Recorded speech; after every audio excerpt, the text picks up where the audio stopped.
Welcome to While We Were Distracted, the podcast where we explore topics that often get overshadowed in the rush of daily life. Please take a moment to like and subscribe. It really helps. Today, we're looking at something that really shook the healthcare world. Yeah, that cyber attack on UnitedHealth Group's subsidiary, Change Healthcare, early 2024. Exactly. It was a massive event, and we're going to unpack not just the attack, but also how it connects with some, significant leadership changes at UHG. And that incredibly shocking shooting of the UnitedHealthcare CEO later that year. Right. It all seems intertwined in some way. So our mission today is to really dig into the sources, pull out the key facts, understand the timeline, the consequences. And maybe grasp the bigger implications for healthcare. Yeah, let's get into it. Absolutely, because this wasn't just, a typical data breach. It was a full system disruption. You had potential data exposure for, over 190 million people. Patients and providers, yeah. Yeah. Huge numbers.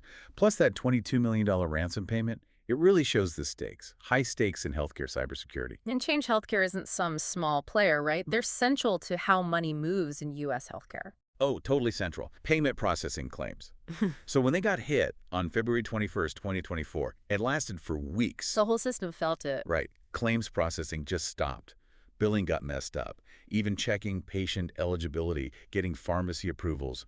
It ground to a halt. We heard stories, didn't we? People couldn't get their prescriptions filled. Discharges from hospitals were delayed. Payments to doctors and hospitals were held up. It really exposed how interconnected everything is, maybe even fragile. So how did they get in? The attackers, I mean. It looks like it was the Alfie Black Cat ransomware group. And the way in, compromised credentials, like a stolen username and password Okay. for a remote access application. And here's the kicker. That application didn't have multi-factor authentication, MFA. Wow. You hear that so often with these big breaches. No MFA on such a critical system. It's surprising, to say the least, given the kind of data they handle. Can you just quickly explain MFA for anyone listening who isn't sure? Why was that absence such a big deal? Sure. Think of it like needing two keys instead of just one to open a door. Usually it's your password that's one key. MFA adds a second check, like a code sent to your phone or a fingerprint scan. So another layer of security. Exactly. Without it, if someone steals or guesses that first key, the password, they could just walk right in. Not having it here was a major oversight. Basically left the door unlocked. So a pretty fundamental security step might have stopped this whole thing. Potentially, yeah. Or at least made it much harder for the attackers. And faced with this, UnitedHealth paid the ransom $22 million. They did. Which, as we know, is always a gamble. Doesn't guarantee you get everything back or that the data won't leak later. And the recovery wasn't instant, obviously. No, far from it. Restoring those systems was a huge, complex task. And at the same time, HHS, the Department of Health and Human Services, they launched an investigation. Right, looking into the breach itself, and then came the financial fallout, especially for the providers on the ground. Yes. UnitedHealth, through Optum, set up that temporary loan program. No interest loans to help practices stay afloat. That sounded like a good first step. How much did they actually put out? It was substantial, around $9 billion reportedly, trying to bridge that gap from the claims payments that weren't coming through. But that relief didn't last for everyone, did it? Especially smaller clinics. No. Months later, many providers were still struggling. They were facing claim rejections because they'd missed filing deadlines during the outage. How long were some unable to file? Some reports said up to 8 months, which in healthcare billing, that's an eternity. It can really sink a small practice. Really shows how tight the margins are for a lot of providers. Absolutely. An event like this isn't just an inconvenience, it's an existential threat for some. And then the tone seemed to shift. We started hearing about Optum getting quite aggressive trying to get those loans repaid. Yeah, reports of demanding letters, threats of withholding current claim payments to recoup the loans. That seems harsh, after offering help initially. It definitely raised eyebrows. The AMA, the American Medical Association, actually stepped in. They urged Optum to be more flexible, work out individualized plans, recognizing providers were still in a tough spot. What did Optum say? Their line was that they were working with providers on repayment plans. But you still had reports of claims being withheld, even from practices trying to make payments. It sounds like a really difficult situation. And the overall cost to UnitedHealth Group itself just kept climbing. Yeah, the estimates kept rising through 2024. The predicted total cost hit something like $2.87 billion. That gives you a sense of the scale. It definitely impacted their earnings. Were the core systems, like the clearinghouse, eventually restored? They said the clearinghouse services were fully back online by November 2024. But even then, transaction volumes weren't quite back to normal. So full recovery still dragging on into 2025. Expected to take until sometime in 2025, yeah. That's a long tail. And then, of course, the lawsuits started. Oh, yeah. Dozens of class action suits filed against UnitedHealth and Change Healthcare over the breach, seeking damages for all those people potentially affected. Where did those end up? They got consolidated, pulled together into one big case in the U.S. District Court of Minnesota. Is Change Healthcare filing them? They filed a motion to dismiss, arguing the tort doesn't have jurisdiction over them in some cases. There's a hearing scheduled for that in June 2025. So, yeah, the legal fight is very much active. And there's a whole timeline for filings and responses set by the judge. Right.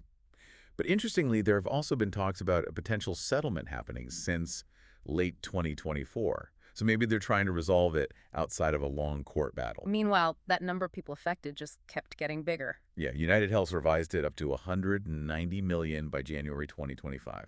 A staggering number. And they were still sending out notification letters then, almost a year later. Still mailing them out. Which, raises questions about timely notification. People need to know if their sensitive data is out there so they can protect themselves. Absolutely. Delays like that can cause real harm, potential identity theft, fraud. And that's exactly what regulators like the HHS Office for Civil Rights would be looking at in their IP investigation. Right. That's ongoing. Was there other regulatory heat? Definitely. The Senate Finance Committee was asking CEO Andrew Witte questions about their cybersecurity, and the Nebraska Attorney General actually filed a state lawsuit in December 2024. And circling back to the cause, that lack of multi-factor authentication just keeps coming up. It does. It's repeatedly cited as the key failure that let the attackers in so easily. A real recurring theme here. Okay, so we've got the massive attack, the financial chaos, the legal battles. Now let's talk about the leadership angle, because things got very dramatic there. Extremely. In December 2024, the CEO of UnitedHealthcare, Brian Thompson, was shot and killed in Manhattan. Just a horrific event, and the public reaction was intense. It really was. It seemed to tap into a lot of underlying anger about healthcare costs, denied claims, things people associate with large insurers. The fact that a fundraiser for the alleged shooter raised over $1 million, that says something profound about public frustration. It does. You have to see that tragedy, sadly, in the context of everything else happening, the data breach fallout, the financial stress on patients and providers. It became a sort of lightning rod for that wider discontent. And then fast forward just a few months to May 2025, Andrew Witte, the CEO of the entire UnitedHealth Group, abruptly resigns. Citing personal reasons, which, often covers a lot. Right. And this happened while the company is still dealing with the cyberattack aftermath and facing new financial headwinds. Specifically, rising costs in their big Medicare Advantage business. So could his departure be linked a loss of confidence maybe in navigating all these crises, the breach recovery, the Medicare costs? It certainly raises questions. The timing is significant. And they immediately brought back the former CEO and current chairman, Stephen Hemsley, to take over again. Suggests they wanted a known quantity, someone experienced, at the helm during a really turbulent time. Exactly. And adding fuel to that fire, UHG suspended their financial outlook for 2025. Why? They cited accelerated care activity and higher than expected medical costs in Medicare Advantage.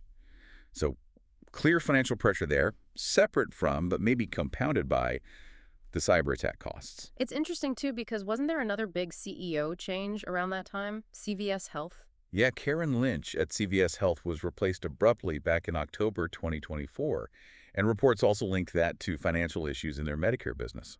So maybe some broader industry issues with Medicare Advantage costs.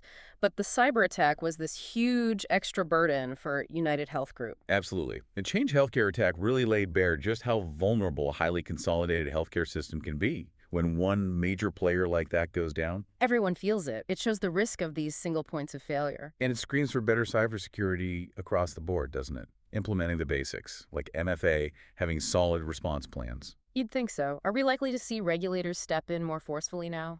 I'd expect increased scrutiny, yeah. Maybe even stronger rules, like making MFA mandatory under HIPAA or something similar. And does this whole mess make people rethink healthcare mergers? Does getting bigger make you a bigger target? It's definitely part of the debate. Does consolidation create these massive, attractive targets for hackers? Does it reduce competition in ways that hurt everyone? It's a huge question. And we can't forget the impact on the providers themselves, the financial strain. Absolutely. This whole saga really highlighted how financially precarious things are for many doctors' offices, clinics, especially the smaller ones. An event like this can push them over the edge. So wrapping this up is just undeniable. The Change Healthcare cyberattack was a landmark event. Huge consequences. Yeah, security failure led to massive data exposure, operational chaos, huge financial hits, legal battles. All happening while there were major leadership shifts and that truly awful CEO shooting, which seemed to reflect some deep public anger. It really forces you to ask some fundamental questions. Thinking about the scale of this, the impact on millions. What really needs to change to make our healthcare system more secure, more resilient? And how do events like this, combined with leadership changes and that raw public sentiment we saw, how does all that shape where healthcare in America is actually heading? Something to definitely think about. Please take a moment to like and subscribe. It really helps.